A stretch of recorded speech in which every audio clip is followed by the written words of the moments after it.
안녕하세요 여러분, 백영기 목사입니다. 오늘 저희 스마트 칠판이 있는 층이 지금 전체적인 음향, 영상, 라인, 매설 공사를 하고 있어서 부득이하게 우리의 추억을 기억하여 아날로그 칠판으로 여러분들과 함께 살펴보도록 하겠습니다. 오늘은 마태복음 15장, 16장을 살펴보려고 합니다. 15장에 보면요, 예수님께서 15장 초반에 강하게 바리새인과 사두개인에게 충돌하십니다. 근데 전체적인 배경이 지금 갈릴리에서 사역이 지난번 저희와 함께 살펴본 바에 의하면 충돌이 몇 번 있습니다. 이미 12장 어간에 한 번 충돌이 있었고요. 11장부터 해서 충돌이 있었고, 또 이 두 번째 충돌을 기점으로 15장에 있는 큰 충돌을 기점으로 예수님이 가나안 여인 쪽으로, 이방인 쪽으로 가시게 됩니다. 그래서 어떻게 보면 참 이 역사라는 것이 참 아이러니한 게, 충돌이라는 것을 통해서 예수님의 사역도 이방으로 나아갔다라는 지역적 구조를 가지고 있습니다. 그러면 15장에 어떤 충돌이 있었나? 자, 첫 번째 1에서 20절까지 충돌이 있습니다. 무슨 충돌을 하느냐? 바로 정결 문제입니다. 이 정결 문제의 충돌이 주 내용이 뭡니까? 나중에 여러분 성경을 하나하나 살펴보시면 바리새인과 사두개인들은 전통을 중요시 여깁니다. 전통이 뭐냐면 고르반 문제인데, 이게 쉽게 얘기하면 면죄부입니다. 하나님한테 예물을 잘 드리고 그러면 부모님 공양하는 거 안 해도 된다. 하나님이 다 이해해 주신다. 이거를 전통 문제인 겁니다. 그런데 예수님이 이 얘기를 하십니다. 하나님의 뜻에 10계명이 있는데, 하나님의 뜻 내 부모를 공경하라는 하나님의 계명이 있는데, 너희들은 너희들의 전통이 하나님의 계명보다 앞서는 이런 자가당착의 모순을 모르느냐? 이게 예수님의 핵심입니다. 이 얘기를 왜 이야기를 하냐면, 예수님은 지금 하나님의 계명을 세우기 위해서 이스라엘 백성들의 잘못된 전통을 계속 안식일 문제, 안식일의 미리사 먹는 문제를 포함해서 계속 지적하고 계신 겁니다. 그러니까 예수님이 충돌하는 이러한 부분이 실제적으로 그 당시에 종교 지도자들이 중요하게 여겼던 전통 부분에 계속 충돌이 되는 겁니다. 그래서 예수님이 원하시는 포인트는 하나님의 뜻이 전통보다 앞서는 거 아니냐. 너희들이 문화와 전통과 관습, 생각했었던 것이 중요한 게 아니라 하나님의 계명이 앞서는 거 아니냐. 그게 너희들 안에서 이미 모순이 있다. 전통과 하나님의 뜻이 양립할 때 너희들은 왜 하나님의 계명을 선택하지 않느냐. 이거를 이야기를 하고 크게 난리가 납니다. 이게 크게 난리가 나서 그 다음에 두 번째 예수님이 바로 가나안 여인, 이스라엘 밖으로 사역 확장이 됩니다. 가나안 여인입니다. 21에서부터 28절입니다. 여기에 가나안 여인이 나오는데, 가나안 여인이 예수님께 구원과 말씀을 구하니까 예수님이 난 이방인 터치 안 한다 그랬는데, 이 가나안 여인이 뭡니까? 주인 상 밑에 있는 개도 부스러기 먹는다. 그래서 27절에 가나안 여인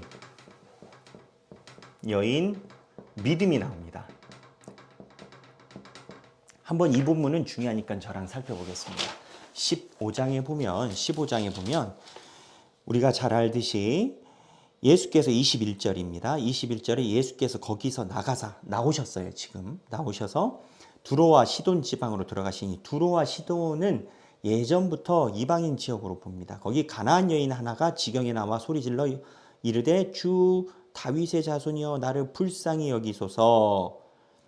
내 딸이 흉악하게 귀신 들렸나이다. 예수는 한 말씀도 대답하지 아니하고 청하여 말하되 그 여자가 쭉쭉쭉 나오다가 여자가 뭐라고 얘기하냐면 27절에 개들도 제 주인의 상에서 떨어지는 부스러기를 먹나이다.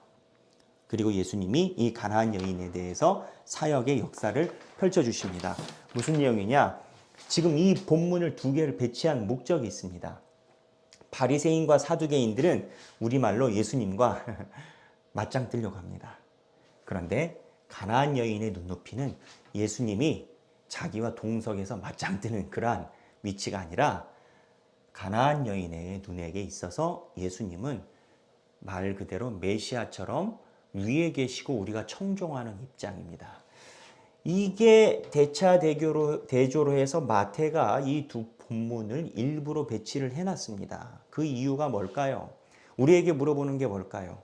우리는 복음을 여러 가지 선택 또는 교회도 여러 가지 선택 중에 하나로 보느냐, 가나안 여인처럼 예수 그리스도의 복음을 절대적인 것으로 바라보느냐, 이 질문이 그 당시에도 있었고 지금도 동일하다, 이렇게 봐야 됩니다. 이게 성경의 메시지라는 겁니다. 그래서 이 가나안 여인이 이러한 모습을 보이고, 세 번째, 자 여기서 많은 사람을 치유하시고요, 사람 치유하시고 먹이시고, 29에서 31절, 드디어 여기서 드문 4,000명 먹이시는 기적이 나옵니다.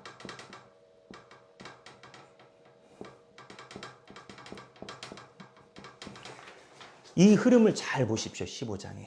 이 흐름에 보면 예수님이 이야기하고 싶은 것은 이 오병이어와 이 4,000명의 식사 기적은 신학학자들은 성찬식에 준하는 예수 그리스도의 상징적 행동으로 봅니다. 그러니까 이 음식을 먹는다는 거, 여러분 성찬식의 개념 저랑 신앙생활하면서 몇 번 들으셨죠? 시내산에서 예수 그리스도, 하나님이 모세에게 돌판을 주셨을 때 70명의 장로가 시내산 밑에서 먹고 마셨다라는 기록이 있고, 그 성찬식의 연결선상으로 성만찬을 하게 됐는데, 예수님이 성찬식으로 제자들과 떡을 나누시기 전에 이미 오병이어 사건과 4,000명의 식사 기적이 그 전례적으로 있었다라는 겁니다. 그러니까 지금 바리새인과 충돌 이후에 새로 예수님을 따르는 무리들, 예수님을 소위 동급으로 맞짱 상태로 1대1로 같은 수준으로 이야기하는 그러한 성도나 교인이 아닌, 예수님을 우러러보고 예수님을 예수님으로 인정하고 위로 바라보는 그 성도들을 중심으로 4,000명 식사 성찬식, 뭐냐? 새로운 이스라엘 교인의 탄생을 상징을 하는 겁니다. 그래서 예수님의 역사가 바리새인이나 사두개인에서 훑어서 새로운 역사를 상징을 하는 겁니다. 그러면서 16장에 이러한 모습에 보면서 악한 세대의 표적,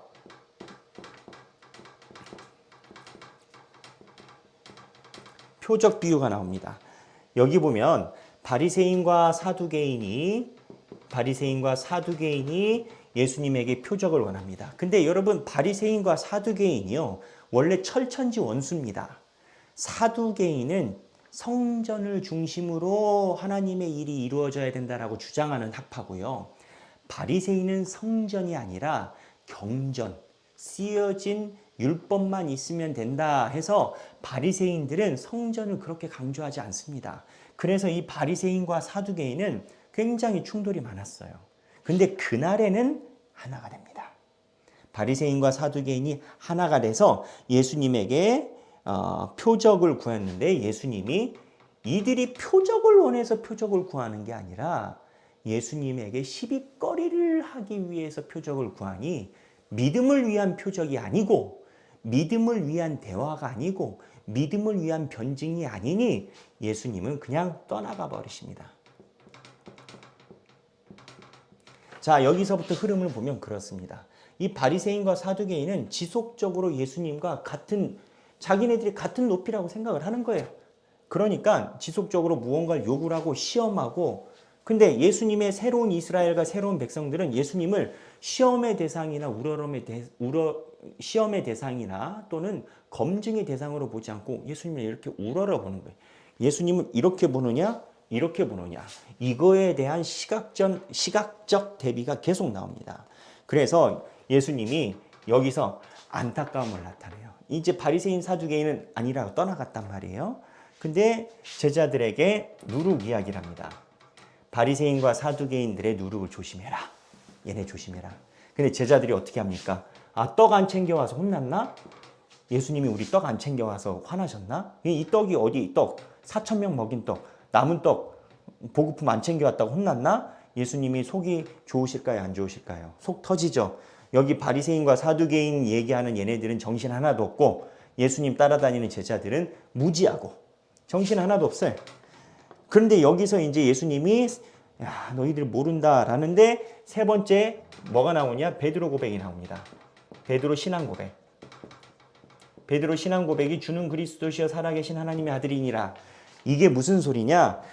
예수님을 따르는 사람들도 제자들도 참 무지해요. 실력이 안 된다고요. 근데 베드로 신앙 고백이 이거는 네가 안 것이 아니라 하나님이 성령을 통해서 하나님이 알게 하셨다. 알게 하셨다. 이 반대파를 놓고 생각을 하면은 일 못해요. 이 반대파는 일 못하고 근데 나를 따르는 제자들 놓고 봐도 무지해. 일 못해. 근데 하나님이 말씀하시는 건 예수님이 말씀하시는 건 베드로의 신앙 고백처럼 너희들의 무지함과 약함을 하나님이 성령님을 통해서 알게 하셨다라는 이 본문이 나와요. 그래서 결국 제자됨이란 완성되어서가 아니라 성령님이 채워주셔서 제자됨이 간다. 이 메시지인 겁니다. 그리고 나서 여기까지 가고 난 다음에 죽음 21절부터 드디어 이제 본격적으로 예수님이 예루살렘으로 갈릴리에서 예루살렘으로 올라가는 전투 준비를 본격적으로 시작을 하십니다. 그게 뭐냐? 죽음 부활 이야기를 하십니다.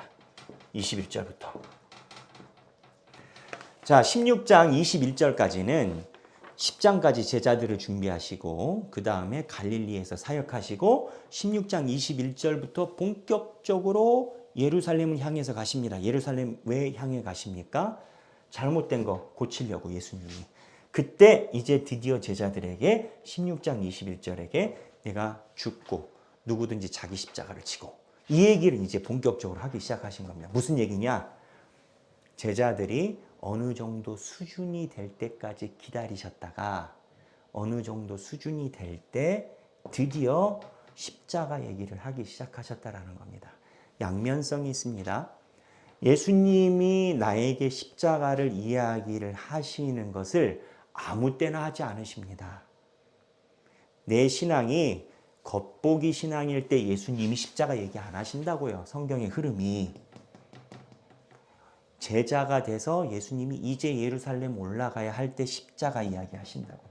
그래서 십자가를 내가 짊어질 때 하나님께서 예수님께서 나를 제자로 끌고 가시려고 하시는구나 라는 그 징조에 기쁨에 사로잡힐 것인가?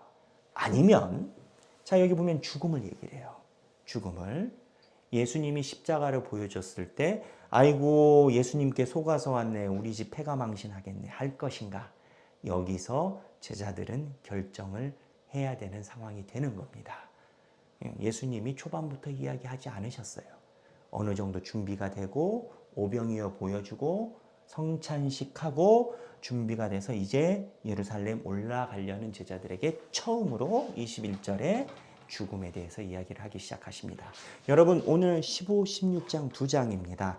오늘은 스마트 칠판이 잠깐 사용하기가 어려워서 이렇게 아날로그로 살펴봤는데 한 땀 한 땀 성경을 읽으면서 여러분 노트에다가 절까지 다 분류를 하면서 또 여러분들의 다짐도 쓰면서 행복한 성경 읽기 되시길 바랍니다. 감사합니다.